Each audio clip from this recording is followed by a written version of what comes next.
एक बार रामानुजाचार्य जी गर्मियों का समय था, अपने शिष्यों के साथ रंगनाथ भगवान का दर्शन करने जा रहे थे। घटना है दक्षिण भारत की। रामानुजाचार्य जी अपने शिष्यों के साथ रंगनाथ भगवान का दर्शन करने जा रहे थे।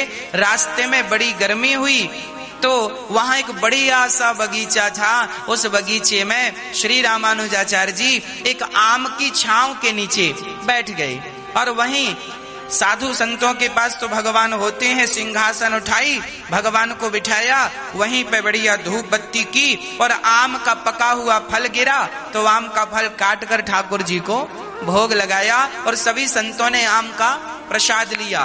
तब तक वहां से कोई गुजरा तो रामानुजाचार्य जी ने पूछा कि भैया ये बगीचा बड़ा सुंदर है, ये बताओ ये बगीचा किसका है? तो वहां के लोगों ने बताया, महाराज ये बगीचा यहाँ की एक प्रसिद्ध वैश्या है, उसका ये बगीचा। अब रामानुजाचार्य जी दंग रह गए, हे भगवान हमने वैश्या का खा लिया, वैश्या के बगीचे की छाया ले ली और वैश्या के बगीचे का आम खाया, बड़ा अपराध हो गया। तब तक वैश्या को पता चला कि मेरे बगीचे में बड़े साधु रुके हैं उच्च कोटि के। ओ वैश्या वो बड़ा सुंदर एक थाल में सोना चांदी हीरा मोती, उसने उसके पास कमी थोड़ी थी और बड़ी पैसे वाली थी और सजा धजा करके लाई और कंद मूल फल भी लाई और रामानुजाचार्य जी के चरणों में कहा, महाराज ये सोना चांदी हीरा मोती सब आपके चरणों में लाई हूं, मुझ जैसी पापनी स्त्री का भी आप कल्याण कर दीजिए। रामानुजाचार्य जी ने मन में सोचा कि इसको हम श्राप तो नहीं दे सकते,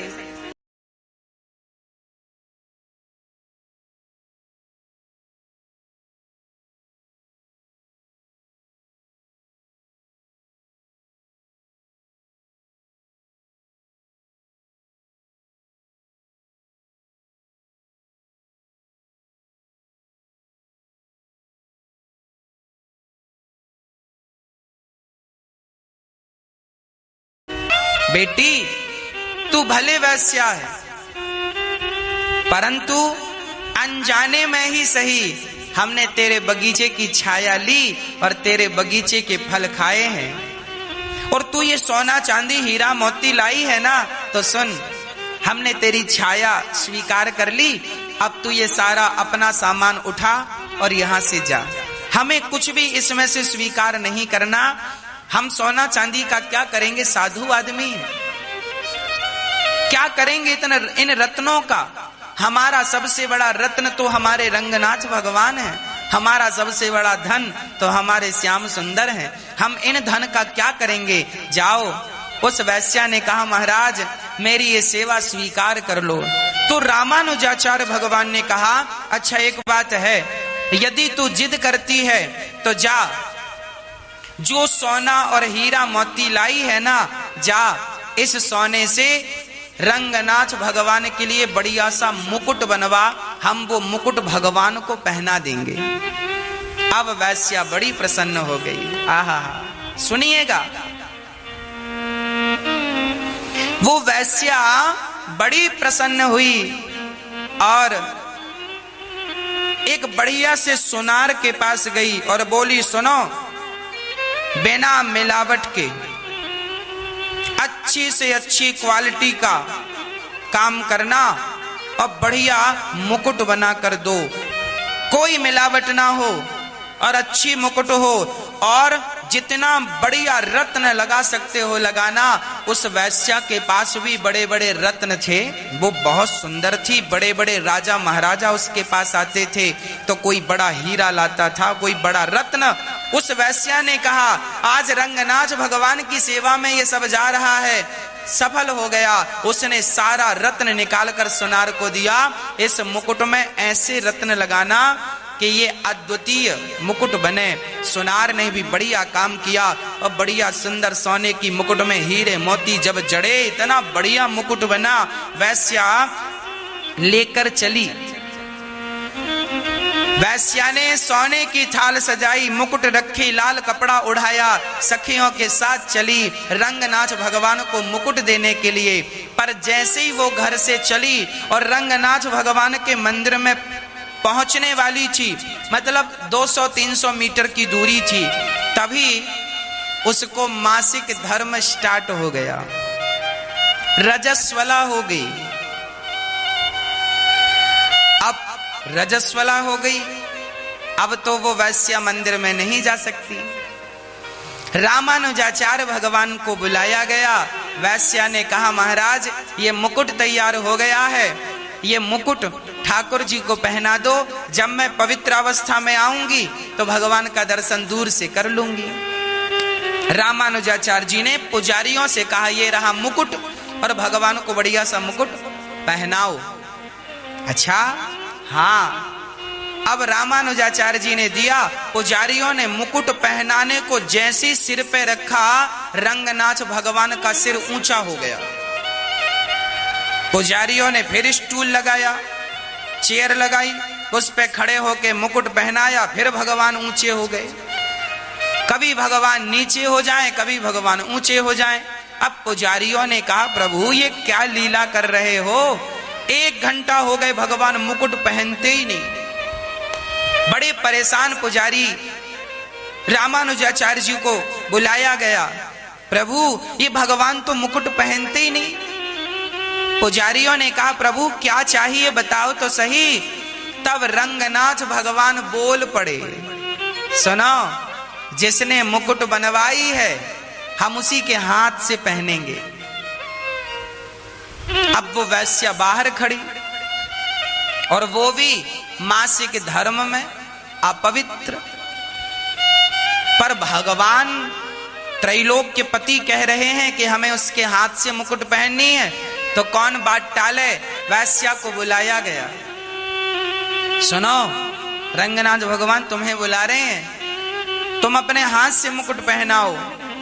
और वैश्या गई, मुकुट उठाया, भगवान ने अपना सिर झुका लिया, आगे बढ़ा दिया, ऐसे अपना सिर आगे बढ़ा दिया कि जल्दी से मुझे मुकुट पहनाओ।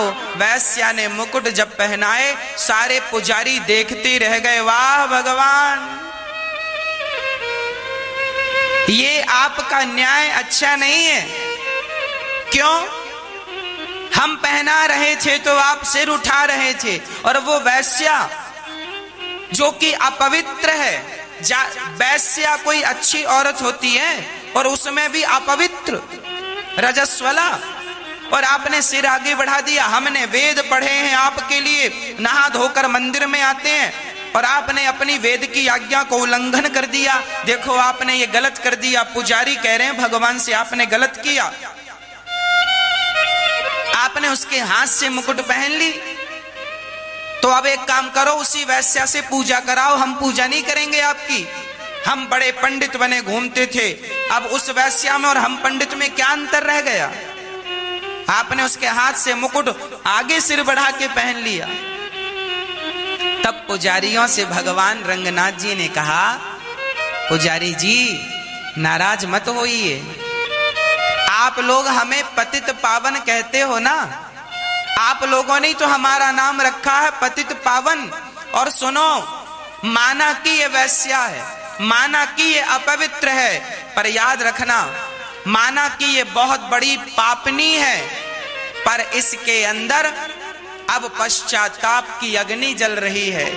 ये पश्चाताप कर रही है कि मैंने क्यों वैश्यावृत्ति अपनाई, और इसने जीवन भर अपना शरीर बेच बेच करके, नुचवा नुचवा करके जो भी धन कमाया था ना, आज वो सारा का सारा धन मेरी सेवा में समर्पित कर दिया है। अब मैं क्या करूं, मैं रीझ गया हूं इस पर, मैं रीझ गया हूं। इसने अपने जीवन भर की सारी कमाई मेरी सेवा में समर्पित कर दी है, और इसने जो भी पाप किया है उस पाप का ये प्रायश्चित कर रही है। और याद रखना भक्तों, हम कितने भी बड़े पापी क्यों ना हो, यदि हम उस पाप करने के बाद यदि प्रायश्चित कर लें कि हे प्रभु हमने ये पाप क्यों किया, हमसे अपराध हो गया, क्षमा कर दो, और दोबारा वो पाप कभी ना करें, तो कितना भी बड़ा पापी क्यों ना हो, सन्मुख हो ही जीव मोहि जबहि, जन्म कोटि अघ ना सही तबहि। भगवान उस पतित को, पापी से पापी को तुरंत क्षमा करके भगवान अपने हृदय से लगा लेते हैं। ये भगवान का स्वभाव है, ये भगवान का स्वभाव है। इसलिए कहता हूं कि आप कैसे भी हैं, माना कि आप पापी हो, माना कि हम पापी हैं, माना कि हम अधम हैं, माना कि हम नीच हैं, माना कि हम कामी और क्रोधी हैं, माना कि हम लोभी और अहंकारी हैं, पर कोई बात नहीं, आज मौका है अपनी गलतियों को स्वीकार कर। प्रभु मेरे से अपराध हो गया, मैं क्या करूं, मैं जैसा हूं प्रभु, मैं आपकी शरण में आया हूं, मैं जैसा हूं वैसा ही आपकी शरण में आया हूं, मुझ पतित को स्वीकार कर लीजिए। वो भगवान है, वो छोटा मोटा अवगुण नहीं देखते भक्तों, वो तो बड़े से बड़े पापी को भी तार देते हैं। पर कब, जब वो पापी पूर्ण रूप से भगवान की शरण में चला जाए, तब जब वो अपने अंदर के सारे पापों को, अपने अंदर के पापों को अपने प्रायश्चित की अग्नि से जलाकर भस्म कर दे, तो मैं माफ कर देता हूं। इसलिए आप किसी की शरण में ना जाकर केवल भगवान की शरण में, श्री बिहारी जी की शरण में, रंगनाथ भगवान की अर्थात नारायण की शरण में जाइए, भगवान कृष्ण की, भगवान राम की शरण में जाइए। हे प्रभु आप ही हमारे हैं और कोई नहीं। भगवान बड़े दयालु हैं। उस वैश्या पर भगवान ने कृपा की और जैसी भगवान को मुकुट पहनाया ना, उस वैश्या के प्राण निकल गए, एक दिव्य ज्योति निकली और भगवान के चरणों में समा गई। भगवान ने मोक्ष दे दिया, मुक्ति मिल गई। हमारी मुक्ति तब तक ही नहीं है जब तक हम भगवान से दूर हैं, और हमारी मुक्ति उसी क्षण हो जाएगी जिस दिन हम कह देंगे प्रभु मैं आपका हूं, स्वीकार कर लो। इसलिए आप जो भी जीवन है भगवान के लिए हो। फिर देखो कैसे कल्याण नहीं होता। एक बूढ़ी मैया मेरे पास आई, महाराज हमारी बहू सुनती नहीं है। हमने कहा क्यों, बहरी है क्या? नहीं महाराज बहरी नहीं है, हम कहते हैं कुछ सुनती नहीं। अच्छा ये वाला नहीं सुनती? हाँ। हमने कहा मैया आपने कितनी बार बहू को समझाया? बोले महाराज 100 बार समझा लिया, नहीं सुनती, नहीं समझती। बेटे को भी समझा लिया 100 बार, नहीं सुनता, नहीं समझता। मैंने कहा माँ अब उन्हें समझाना छोड़ दो और अपने मन को समझाओ कि मन अब संसार से मन हटा, मन अब भगवान का चिंतन कर। कोई नहीं समझेगा, तुम अपना लोक परलोक न बिगाड़ो इनके चक्कर में। अब इन्हें भगवान ही समझाएंगे, तुम अपना बुढ़ापा ना बिगाड़ो अब बहू और बेटे के चक्कर में। मर रहे हो तो अच्छे से मरो भगवान का चिंतन करके। मन संसार में लगाए लगाए मरोगे तो भी नुकसान। एक सेठ जी का कुत्ता था। सेठ जी का कुत्ता उनकी गाड़ी पे चलता, बढ़िया बिस्तर पे सोता, बढ़िया बिस्किट खाता, दूध पीता। एक दिन सेठ जी ने एक संत जी से कहा महाराज ये बताओ ये कुत्ता आखिर इसने कितना पुण्य किया होगा, देखो ना गाड़ियों पे चल रहा है। संत जी मुस्कुराए और संत जी ने कहा कि इसने कोई पुण्य नहीं किया तो फिर ये गाड़ी घोड़े में क्यों चल रहा? संत जी ने उस सेठ से कहा सुनो, ये जो तुम्हारा कुत्ता है ना, ये कुत्ता भी पहले तुम्हारी तरह एक सेठ था। अच्छा हाँ, तो उस सेठ ने भी कुत्ता पाल लिया और जब वो मरने लगा तो मरते समय अपने कुत्ते का ध्यान कर रहा था तो कुत्ते का ध्यान कर रहा था तो वही कुत्ता बन के आया। ये जो कुत्ता तुम्हारे पास है ये सेठ था, कुत्ते का ध्यान करके मरा तो कुत्ता बना। अब तुम्हारा भी नंबर है क्योंकि तुम्हारा भी ध्यान कुत्ते में ही है। सेठ जी ने तुरंत कुत्ते को हटाया, मन ध्यान भगवान में लगाया, नहीं कुत्ते ही बनोगे। अंते यामति सागति, मरते समय इसलिए बोलते हैं सावधानी जरूरी है। मन जहां लगेगा वही आपकी गति है। इसलिए गृहस्थों को चाहिए कि बेटा बेटी सामर्थ्यवान हो गए, कमाने खाने लगे, अब आप दोनों पति पत्नी थोड़ा सा धन अपना लो और तीर्थ यात्रा पर निकलो, करो भजन भगवान का, कथाएं सुनो, मन भगवान में लगाओ। ना हमें निंदा करना है, ना चुगली करना, ना हमें व्यर्थ की पंचायत करनी है। बचा हुआ थोड़ा सा समय, गई बहुत थोड़ी रही, नारायण अवचेत, काल चिड़ैया चुग रही, निस दिन आयु खेत, बहुत चली गई, बची कितनी है? जो बची है वो भगवान के भजन में जाए। जगन्नाथपुरी आप कभी गए हैं? जगन्नाथपुरी जाओ, वहां रोज जगन्नाथ जी का दर्शन करो, रोज भगवान का दर्शन करो। वृंदावन आओ, रोज बिहारी जी का दर्शन करो। द्वारिका जाओ, रोज ठाकुर जी का दर्शन करो। और हम तो कहते हैं बुढ़ापे में 6 महीने के लिए बद्रीनाथ जी निकल जाया करो ठंडे में। दोनों पति पत्नी वहीं रहो, भजन करो आराम से। संसार से नाता तोड़ के गिरधर से नाता जोड़ लो। लेकिन बूढ़ी बूढ़ी मैयाओं को भी गुस्सा आ जाता, अकड़ती रहती है। धक्का लगे तो गिर जाएं, लेकिन अकड़ पूरी है। ये गुस्सा नहीं समाप्त हुआ इनका, शरीर समाप्त होने वाला है, अभी गुस्सा नहीं समाप्त हुआ। मैया, शरीर समाप्त होने से पहले अपना गुस्सा समाप्त कर लेना, अपना लोभ समाप्त कर लेना।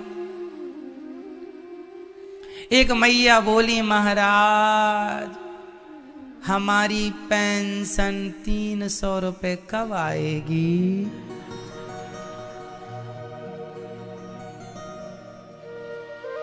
लो, बुढ़ापे में भी ध्यान कहां है? प्रभु मेरा मन बहुत भटक रहा है, मेरा मन कैसे वश में हो, ऐसी कृपा करो कि मन वश में हो जाए। माता देवहूति ने कहा मन कैसे वश में होगा? अच्छा, मन को वश में करने का उपाय क्या है?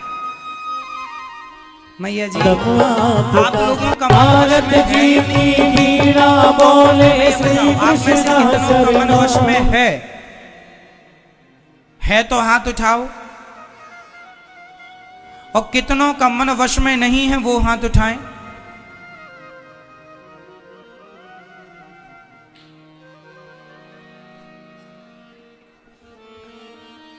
हमारा मन बहुत तंग करता है, हमारा मन बहुत परेशान करता है। पूरी झंझट इस मन की ही है।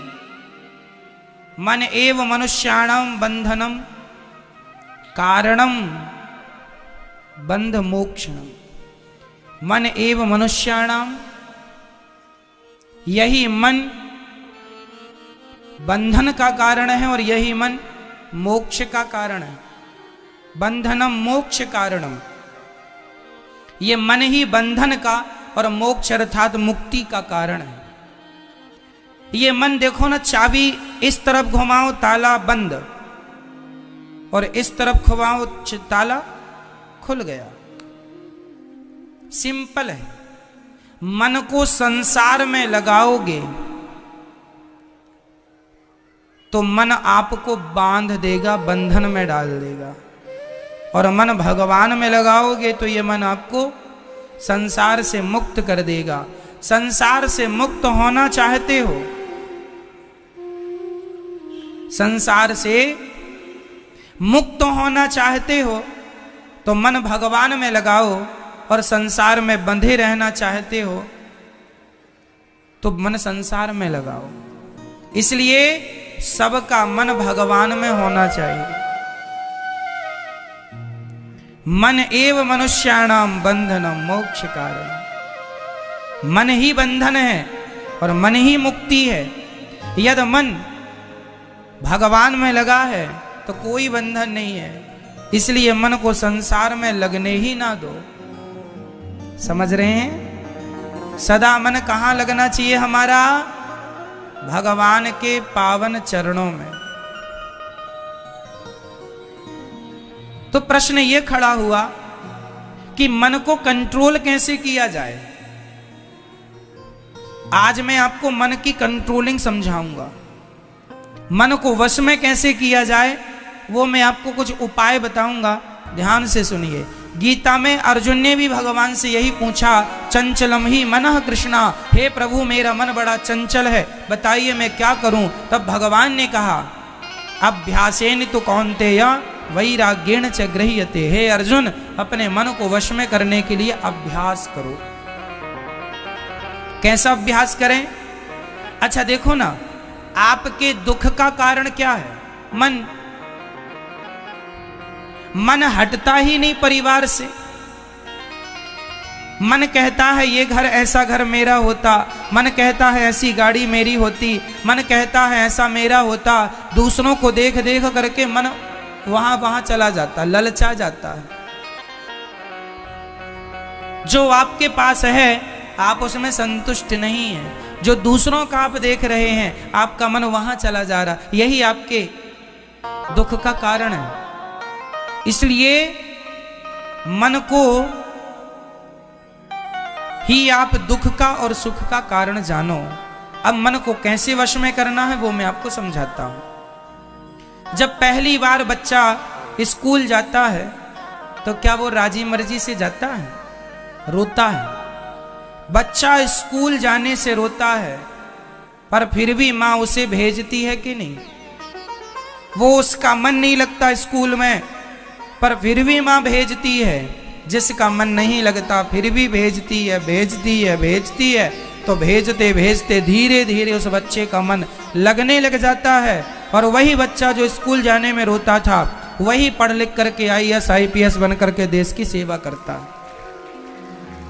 अर्थ यही निकला कि आपका मन भी छोटे से बच्चे की तरह है। पहली बार मन भजन में लगाओगे तो मन नहीं लगेगा, पर नहीं लगने के बाद भी जबरदस्ती मन से कहो तू भजन कर, कथा सुन, लगाते रहो, मन भगवान में लगाते रहो। पहली बार नहीं लगेगा, दूसरी बार नहीं लगेगा, 3 बार नहीं लगेगा, 4 बार नहीं लगेगा, पर फिर भी कोशिश करते रहो लगाने का। मन लगाने की कोशिश जारी रखो। कब तक भागेगा? कभी तो लगेगा। इसलिए अभ्यास है। अभ्यास से सब काम होता है। आप लोगों ने जो भी सीखा है वो अभ्यास से सीखा है। आप लोग गाड़ी चलाते हैं तो डायरेक्ट गाड़ी चला लेते हैं, ऐसा नहीं, पहले चलाने का अभ्यास किया होगा। आप रोटी बनाती हैं माताएं तो पहले रोटी बनाने का आपने अभ्यास किया होगा। आप लोग कपड़े पहन लेते हैं तो कपड़े पहनने का भी आपने अभ्यास किया होगा। छोटे से बच्चे को तो कपड़ा पहनना नहीं आता, पर उसे अभ्यास करते करते आ जाता। हम लोगों ने काखा गाघा लिखा था तब लिखना नहीं आता, एक अभ्यास करते करते लिखना आ गया। उसी तरह से जैसे अभ्यास के बल पर पढ़ना सीख लिया, अभ्यास के बल पर लिखना सीख लिया, उसी प्रकार अभ्यास करते रहिए। अभ्यास के बल पर भक्ति भी सीख ही लोगे, भजन सीख ही लोगे। मन लगता नहीं है, मन को लगाना पड़ता है। एक माँ थी, वो अपने बच्चे से बोली, बेटा आज तुम भगवान को नहला दो, पूजा कर दो, हम तुम्हें एक लड्डू देंगे। छोटा सा था, उसने भगवान को नहलाया, कपड़े पहनाया और बोला माँ लड्डू दो। माँ ने लड्डू दे दिया, लड्डू खाया। दूसरे दिन फिर माँ ने कहा बेटा पूजा कर दो, तुम्हें लड्डू देंगे। तो बच्चा पूजा करने लग गया। अब माँ को कहना नहीं पड़ता, वो अपने से पूजा कर लेता है और माँ निकाल कर एक लड्डू दे देती है। वर्षों बीत गए। एक दिन माँ को याद आया कि आज तो लड्डू है ही नहीं, स्टॉक खत्म। और वो पूजा करके उठा, रोज लड्डू मांगता था। माँ ढूंढ रही थी, परेशान थी। तभी बच्चे ने कहा माँ क्या हुआ? माँ ने कहा कुछ नहीं बेटा, अभी बताती हूँ। बेटे ने कहा माँ मुझे पता चल गया तुम लड्डू ढूंढ रही हो ना। हाँ हाँ बेटा, पर आज तो लड्डू है नहीं। उस बच्चे ने कहा माँ कोई बात नहीं, पहले मुझे पूजा करने का स्वाद लड्डू में आता था, आजकल पूजा का स्वाद पूजा में ही आने लग गया है, अब लड्डू की जरूरत नहीं है। माँ लड्डू तो केवल इसलिए देती थी कि किसी भी बहाने इसका मन भगवान में लगने लग जाए। लड्डू तो एक माध्यम था। डॉक्टर कड़वी दवाई देते हैं तो शहद के साथ मिलाकर देने की बात करते हैं। किसी भी प्रकार वो दवाई तुम्हारे भीतर चली जाए, मन नहीं लग रहा है तो किसी भी प्रकार उसे लगाने की कोशिश कीजिए।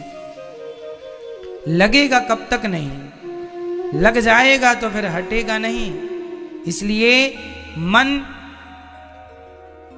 कंट्रोल में करना है तो ये अभ्यास है कि मन को भगवान में लगाओ।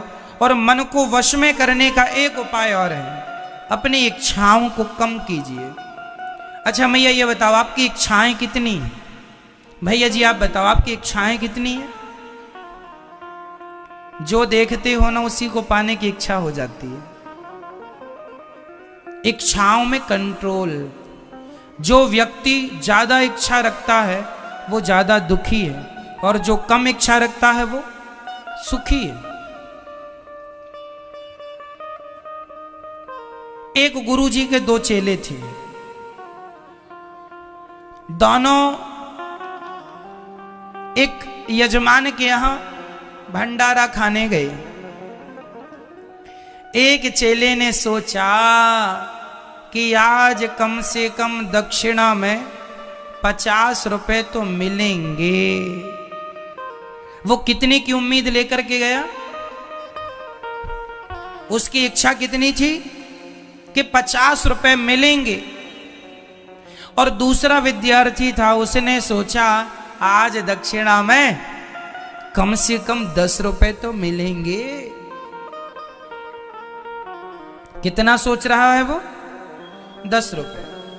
उसकी इच्छा कम है क्योंकि 10 सोच रहा है, और उसकी इच्छा ज्यादा है क्योंकि वो 50 सोच रहा। दोनों गए, यजमान ने भोजन कराया और दोनों को दक्षिणा दी। तो दक्षिणा ना तो 50 दी ना तो 10 दी, उसने 21 रुपए दे दी। तो अब आप मुझे बताओ कि 21 रुपए पाकर इन दोनों में से कौन सुखी होगा और कौन दुखी होगा? क्यों सुखी होगा 10 वाला? क्योंकि उसकी जितनी जरूरत थी उससे ज्यादा मिल गया। और 50 वाला इसलिए दुखी होगा क्योंकि उसकी जितनी इच्छा थी उससे कम मिला।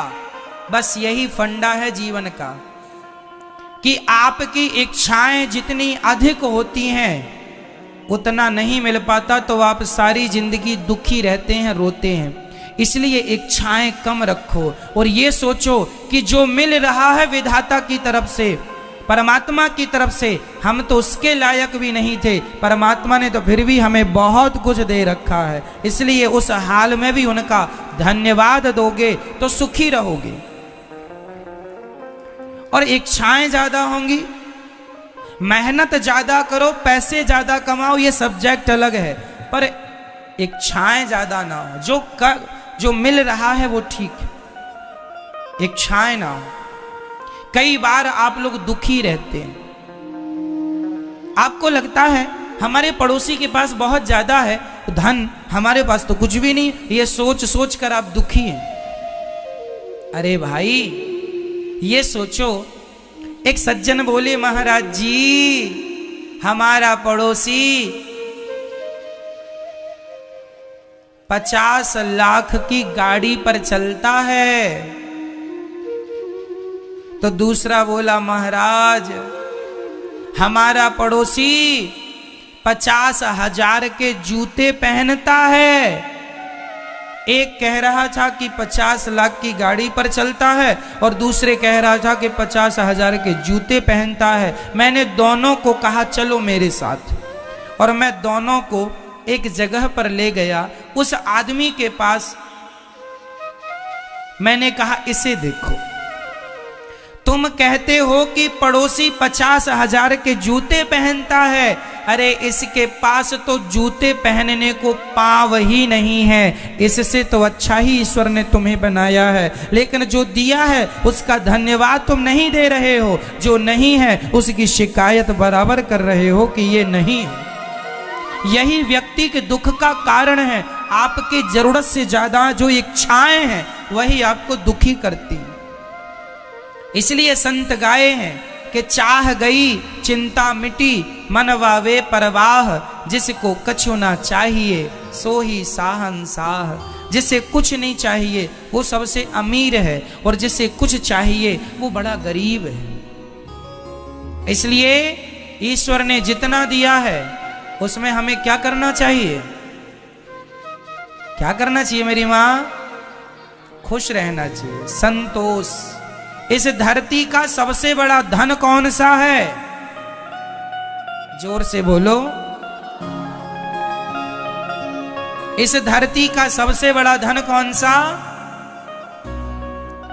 संतोष ही सबसे बड़ा धन है। जब आवे संतोष धन, सब धन धूरी समान।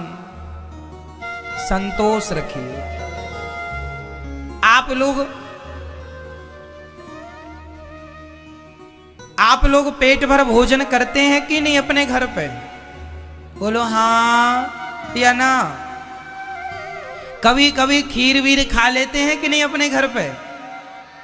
खा लेते हैं ना। कभी आपने उनको देखा है जिनके पास आज पेट भरने की भरपूर रोटियां भी नहीं है? ऐसे लोग भी मेरे भारत में हैं, जो एक टाइम की रोटी खाते हैं तो दूसरे टाइम सोचते हैं कि दूसरे टाइम खाने को मिलेगा या नहीं। बोलो हाँ या ना। आप लोग तो मेरी माँ फिर भी पेट भर रोटी खाते हैं, कभी कभी हलवा पूड़ी भी खा लेते हैं। कभी उन लोगों को देखा करो जिनके पास 2 वक्त की रोटियां नहीं है। उनसे कितना ज्यादा ईश्वर ने हमें दे रखा है। जो दे रखा है उसके लिए धन्यवाद दीजिए। हे श्याम सुंदर उसका धन्यवाद, हे राधा रानी, हे श्रीमन नारायण, जो दिया है विधाता उसका धन्यवाद। जो नहीं दिया मैं उसके पीछे घूम कर क्या करूंगा? जो नहीं है सो नहीं है। इसलिए सदा खुश रहो। और सदा खुश कौन रह सकता है ये भी बता दो मुझे। मैया, ओ मेरी माँ, सदा खुश कौन रह सकता है बताओ? जिसके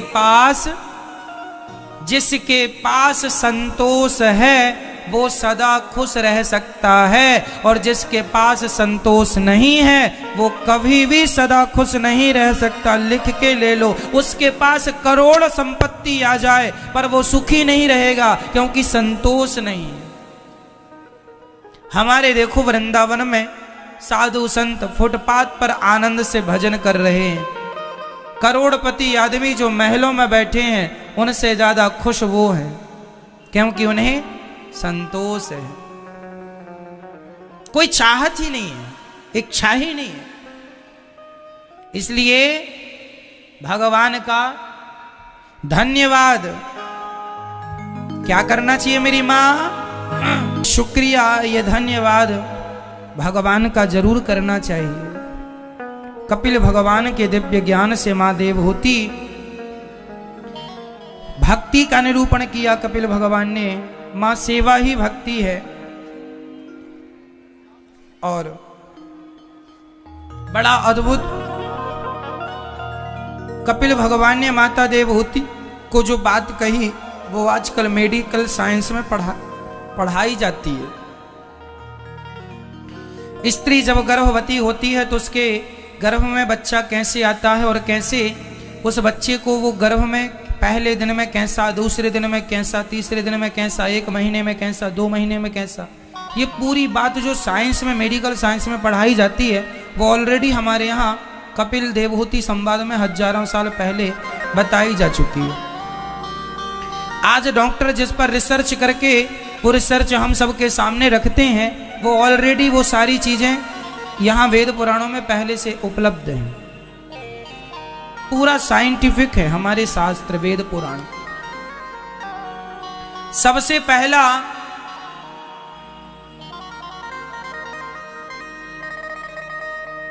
ऑपरेशन भगवान शंकर ने किया अपने ससुर जी का और अपने पुत्र का। गणेश जी के सिर पे हाथी का सिर और दक्ष जी के सिर पे बकरे का सिर लगा के सफल सर्जरी की कि नहीं। जो सर्जरी हमारे शंकर जी ने की वो सर्जरी आज डॉक्टर भी नहीं कर पा रहे। तो मेडिकल साइंस की बातें तो यहाँ भी हैं, उस लेवल की हैं जहां तक आज का साइंस पहुंचा भी नहीं। कपिल देव होती संवाद हुआ, कपिल भगवान के दिव्य उपदेश से मां सिद्धा नाम की नदी बनकर बह गई। कपिल देव जी ने आचमन किया, सीधे गंगा सागर कपिल जी चले गए। इसके बाद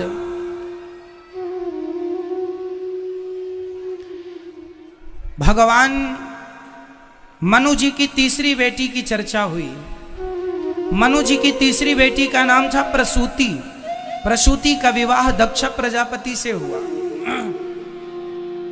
दक्ष की छोटी बेटी का नाम था सती। सती का विवाह भगवान शंकर से हुआ।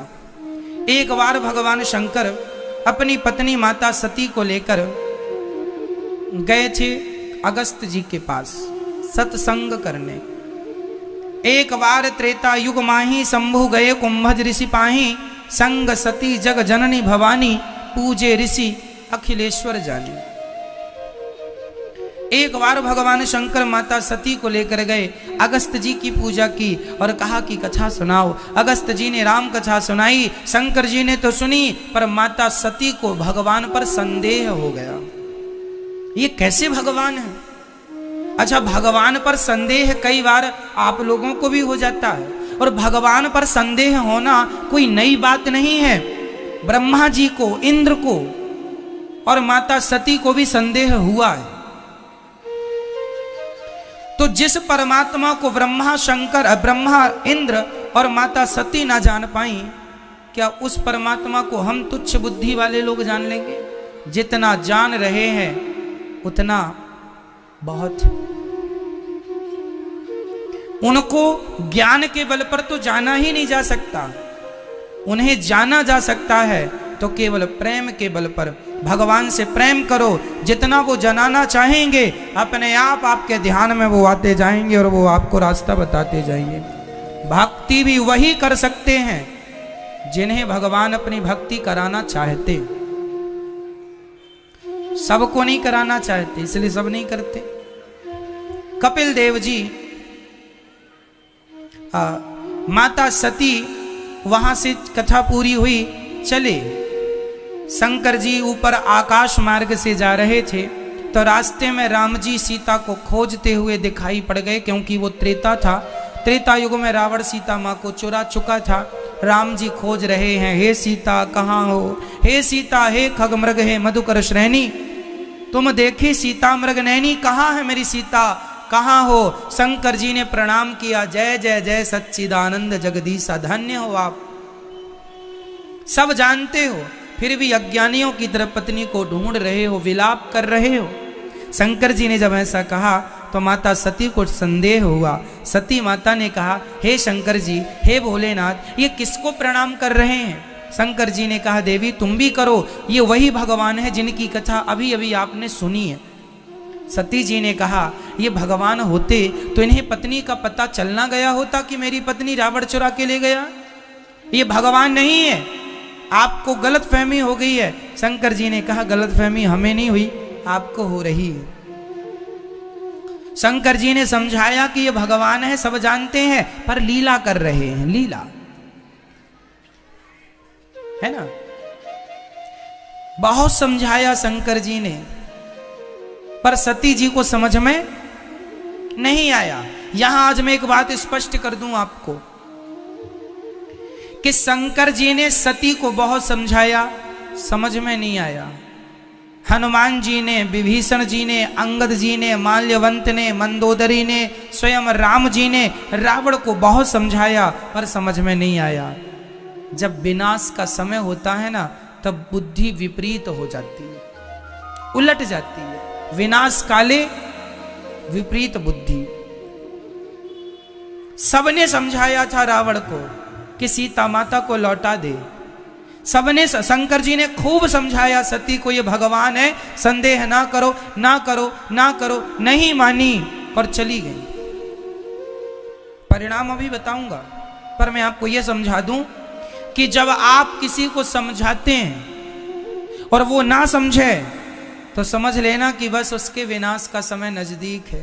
अब तुम्हारे हाथ में कुछ नहीं है, तुम्हारे हाथ में समझाना था, तुमने समझा दिया। अब क्या करो? बोले हुई है सोई जो राम रचि राखा, को करी तर्क बढ़ावही शाखा। शंकर जी पेड़ की छांव पर बैठ गए और भगवान नाम का जाप करने लगे। अब वही होगा जो भगवान को मंजूर होगा। हरि इच्छा भावी बलवाना, हानि तो होके रहे अनहोनी ना होए, और जाको राखे राम जी मार सके ना कोई। तो भगवान कभी भी जो होना है वो हो के, इसलिए मेरी माँ जब कोई गुरुजी, माताजी, पिताजी आपको समझाएं कोई अच्छी बात, समझ लेना चाहिए भगवान सुनो, भगवान कभी तुम्हें समझाने नहीं आएंगे। भगवान तुम्हारे और हमारे रूप में आकर ही हमें और तुम्हें समझाएंगे। इंसान को ही भगवान मान लो, क्योंकि ना जाने किस रूप में नारायण मिल जाए। मैं आपको समझा रहा हूं तो आप ये ना समझिएगा कि हम समझा रहे हैं, हमारे द्वारा भगवान ही आपको समझाने की कोशिश कर रहे हैं। जब हमें कोई समझाए तो ये समझना चाहिए कि ईश्वर ही हमें समझा रहे हैं, और हमें समझ लेना चाहिए हम गलत रास्ते पर हैं तो हमें उस रास्ते को छोड़ देना चाहिए। पर आप नहीं सुनते, नहीं समझते तो परिणाम होता है विनाश। माता सती नहीं मानी, अपने पति की बात, गई और सीता बन करके राम जी के आगे खड़ी हो गई। मैं आ गई रावण के पास से, राम जी ने पहचान लिया, माता जी जंगल में अकेली खड़ी हो, शंकर जी कहाँ हैं? माता सती के पसीने छूट गए। अरे हमने तो सीता का रूप बनाया, आपने कैसे पहचान लिया? राम जी बोले बहुत सिंपल है, मेरी सीता हमेशा अपने पति से पीछे खड़ी होती है, आप आगे खड़ी हो, आगे तो मेरी माँ ही खड़ी हो सकती है, मेरी सीता नहीं। प्लास्टिक सर्जरी करा के किसी की तरह रूप तो बनाया जा सकता है, स्वरूप तो बनाया जा सकता है, पर स्वभाव नहीं बनाया जा सकता। आप स्वरूप बना लीजिए किसी का भी, पर स्वभाव कहां से लाएंगे? इसलिए सीता मां ना बन पाई, माता सती लौट कर शंकर जी के पास आई। शंकर जी समझ गए कि इन्होंने गलती की। मैं जिन सीता को माता मानता हूं, मैं जिन राम को पिता मानता हूं, आज मेरी पत्नी ने मेरी माता का रूप धारण कर लिया। माता मीन्स सीता। अब मैं अपनी पत्नी को पत्नी के रूप में कैसे स्वीकार कर लूं? क्योंकि इन्होंने तो मेरी माता का रूप बना लिया है। अब तो ये सीता बन गई है और सीता तो मेरी माँ है। मैंने सीता को अब पत्नी के रूप में कैसे स्वीकार कर लूं? शंकर जी ने माता सती का त्याग कर दिया। क्यों त्याग कर दिया? क्योंकि पत्नी ने झूठ बोल दिया। एक बात और बताऊं आपको कि पति पत्नी के बीच में ना कभी झूठ नहीं होना चाहिए। यदि झूठ बोल रही है पत्नी या पति तो वो रिश्ते जल्दी ही टूट जाएंगे। नींव सत्य की हो तो इमारत टिकती है, नींव ही कमजोर हो तो इमारत जल्दी धराशायी हो जाती है। इसलिए नींव मजबूत होनी चाहिए। क्यों भैया? नींव क्या है? सत्य। सत्य बोला करो, सदा सत्य बोलिए, सदा सत्य का आचरण कीजिए, सदा सत्य का व्यवहार कीजिए।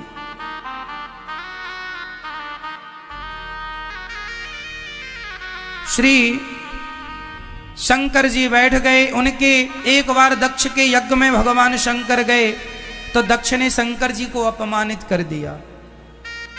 खूब गालियां दी शंकर जी को, पर शंकर जी ने कोई उत्तर नहीं दिया।